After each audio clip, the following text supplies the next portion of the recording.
Mohammed, this is 48 and I've come to Istanbul, Turkey's largest city, to see how everyday modern life is rapidly changing in this ancient, mostly Muslim city. And what better time to do that than the end of Ramadan? Straddling two continents, Istanbul is the financial and cultural centre of this rapidly globalising country. We meet the cartoonist drawing out the contradictions of this secular nation of Muslim people. We also discover what's stressing out their youth. La, la, la, la, la, la, la. And we visit the TV host who's bewitching Turkey's women.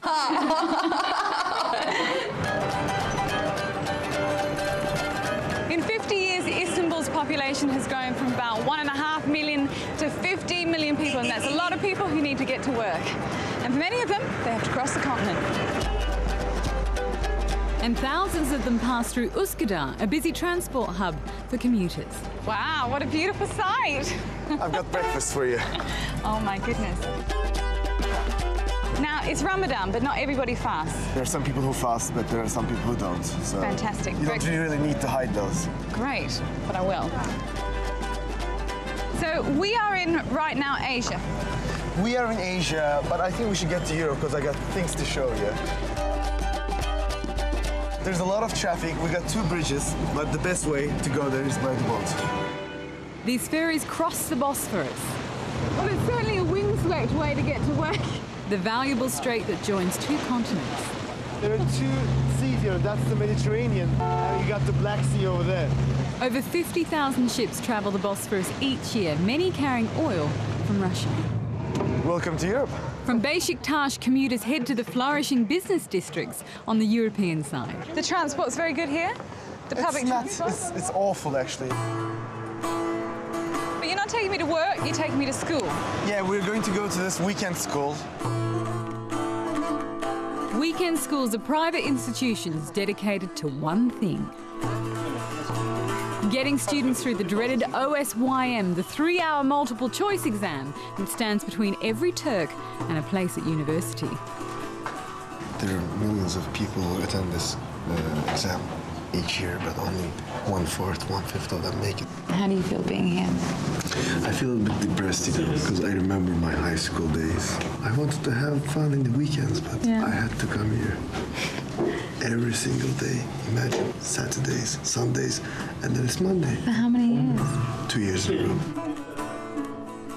Universities give little weight to high school grades, so their entire future rests on this one 3-hour exam. And Turks say the pressure is intolerable. Birikimi 3 saat 15 dakikaya sığdırıyorlar. He says all the accumulations you get in high school for 7 years, you have to do it in 3 hours. It's killing us.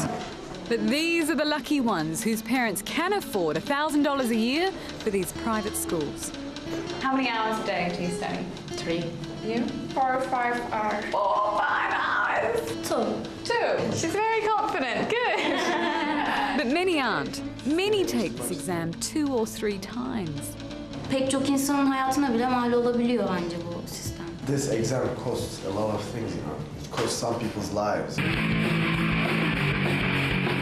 So when Hako here posted his version of OSYM Up My Ass,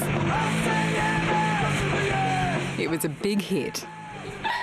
ÖSYM. Oh, that's terrible! Do you like the song? Yes, I like. Şarkıda tamamen gerçekler var yani. The language is bad, but this is the reality, actually, you know. Still presiding over this reality is Turkey's founding father, Ataturk, a soldier who apparently wanted to be a teacher. I'm not sure who looks smarter here, you know, lovely. Hanginiz daha şık anlıyorum. Who do we think? He's the highest person in the country, so. Still? Atatürk'ün bizlere verdiği The first mission Atatürk gave to the teachers and the educators is to demolish illiteracy.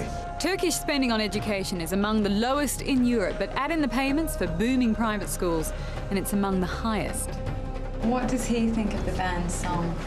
Türkiye'nin en ciddi kurumudur. He says that the institution that is being mocked in the song is the most respected institution of Turkey. He has to say that. So we went to talk to Delhi, who wrote the song 7 years ago.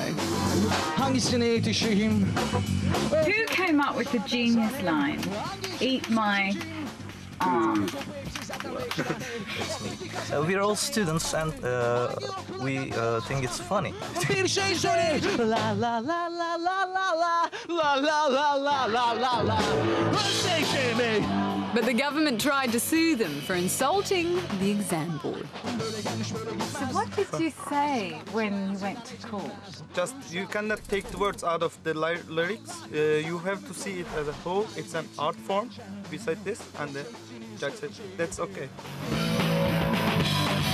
They didn't want it to be an example for the other young people. The young people must not think they can say whatever they want and they can go away with it.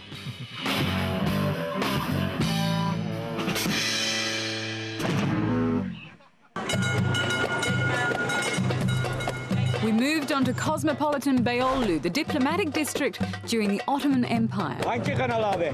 Now the entertainment heart of Istanbul, guarded by founding father Ataturk.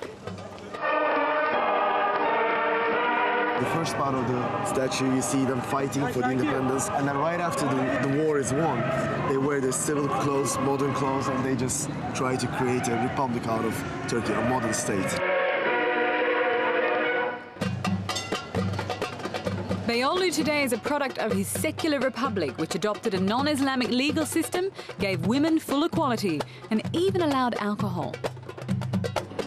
This rampant secularity is underwritten by the military, who have a bit of a habit of intervening in politics. Tekrar demokrasinin diğer kaideleriyle birlikte getirmek için bu harekatı yapmak zorunda kaldık. And some thought the openly religious presidential candidate, Abdullah Gül, might spark another coup. Nothing happened.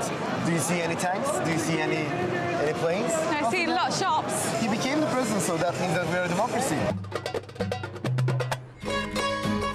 And helping keep this democracy free are the caricaturists.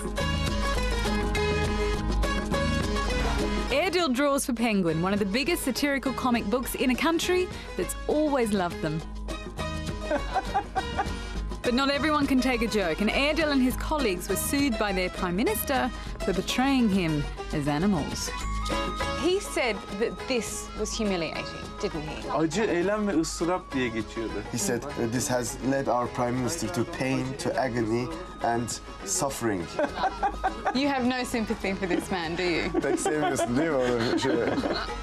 The judge threw out the Prime Minister's case. Penguin's now tackling the controversial issue of women's headscarves. He says, "Hey, Abdullah, I think I found a way to solve the headscarf issue." Religious symbols long banned from state property. The president's house is a public place as well, institution. And our new president's wife wears the headscarf, which contradicts with the law, actually. So this is a suggestion from the magazine. So she could do a Marge Simpson hairstyle. Yeah. This is the most modern way. You know that some women who wear headscarves say that that is their right and that they should be dictated to. Bana hani şekil olarak karşı değiliz ama. He says we're not against the headscarf, but we are against headscarf being used as a political symbol. It's an argument Turks have been having since the foundation of the Republic in 1923, as we discovered at one of Istanbul's biggest private libraries. About 110,000 books. Actually, this is why you don't have any brothers or sisters. You can decide between books or another child. The caricatures were all about political comment. Yeah, exactly. You know, it was one of the main channels, you know, to criticize society at that time. Visuality is important in the Ottoman Empire due to the low rate of literacy. So this one particularly depicts the women. Yeah, that boy doesn't want to go to the cinema because he thinks that the women are naked. They're naked. What do you two think when you see something like this? I mean, considering the debates right now that are going on with the headscarves. Well, it seems like nothing has changed. It's always like this issue that keeps coming up. You know, that Islamic value of the country plus the modern aspect of the country, that clash between the two.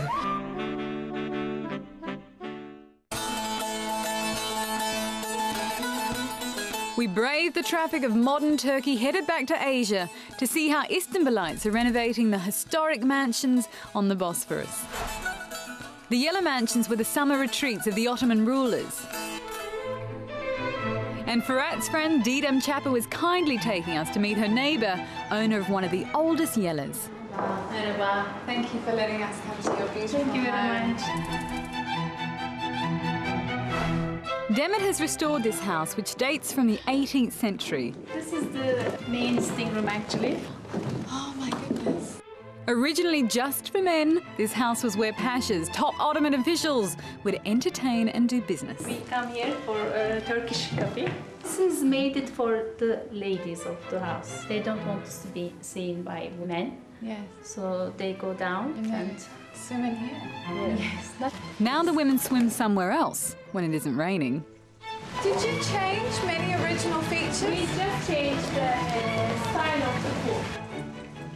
These two windows was made for the purpose of for the women. So the women servants didn't want to be seen by men, but they can watch the guests from those areas. When Ataturk exiled the Ottoman owners, I've never had a Turkish bath. This yeller fell into disrepair. Now it's home to Istanbul's new elite. You were in the newspaper? Yes, this is from the newspaper. Is there something you're not telling me about yourself? What should I know? I don't know. Why were you in the newspaper? I am coming from the Sabancı family.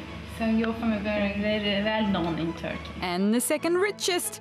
Demet worked for their textile firm before setting up Turkey's fashion TV. Why do you think women are more active now in business life? First of all, they would like to be, you know. So these are good times in Istanbul right now? Yes, since 10 years.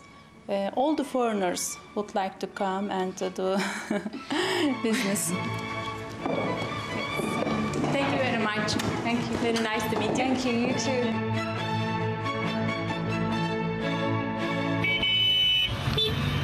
We headed back to Beyoğlu, where the narrow streets offer everything from Kurdish folk to house music, as well as more worldly pleasures, even on the last night of Ramadan.